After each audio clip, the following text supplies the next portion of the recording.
قال رسول الله صلى الله عليه وسلم إن أسوأ الناس سرقة الذي يسرق صلاته قالوا يا رسول الله صلى الله عليه وسلم وكيف يسرقها قال صلى الله عليه وسلم لا يتم ركوعها ولا سجودها রসুল আকরাম সাল্লাল্লাহু আলাইহি ওয়াসাল্লামের একটি হাদিস, যেটি সহিহ হাদিস। রসুল্লাহ সাল্লাল্লাহু আলাইহি ওয়াসাল্লাম বললেন যে মানুষের মধ্যে সবচেয়ে খারাপ চোর হলো সে নামাজ চুরি করে।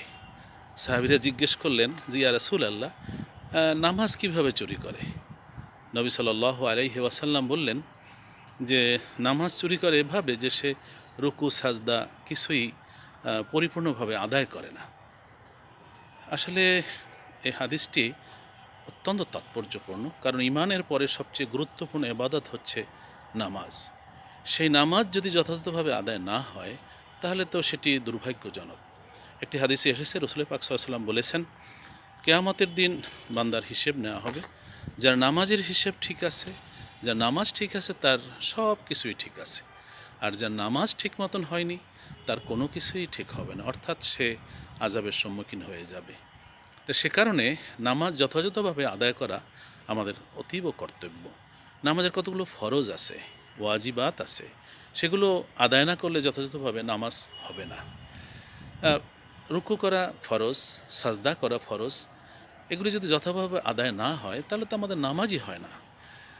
অনেকে রুকু করেন সামান্য ঝুঁকে, তার রুকু যথাযথভাবে হয় না, উঠে যান, উঠলেন কিন্তু সোজা হয়ে দাঁড়াতে হয়, এক তসবিহ পরিমাণ সোজা হয়ে দাঁড়িয়ে থাকতে হয়, সেটি হয় না, মানে পুরোপুরি দাঁড়ানি না, রুকু থেকে উঠে সাজদায় চলে যান।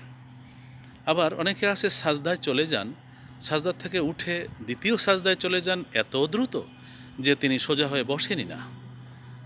এটা অনেক সময় এরকমই মনে হয় যে উঠোনে বা মাঠে ধান থাকলে যেমন মোরগ মুরগি খেতে যায়, যখন তাকে তাড়া দেয় দ্রুত 2 ঠোকর খেয়ে দৌড় দেয়, ঠিক ওরা ওভাবেই একটা উদাহরণের সাথে এটি মিলানো যেতে পারে যে দুটো সাজদা, এটা নিয়ম হচ্ছে তাদিল প্রয়োজন, অর্থাৎ এক সাজদা দিয়ে সোজা হয়ে বসবেন, এটি এক তসবিহ পরিমাণ, সাজদা 2 সাজদার মাঝে বসার এবং সেই বসা অবস্থায় একটি সুন্দর দোয়াও আছে।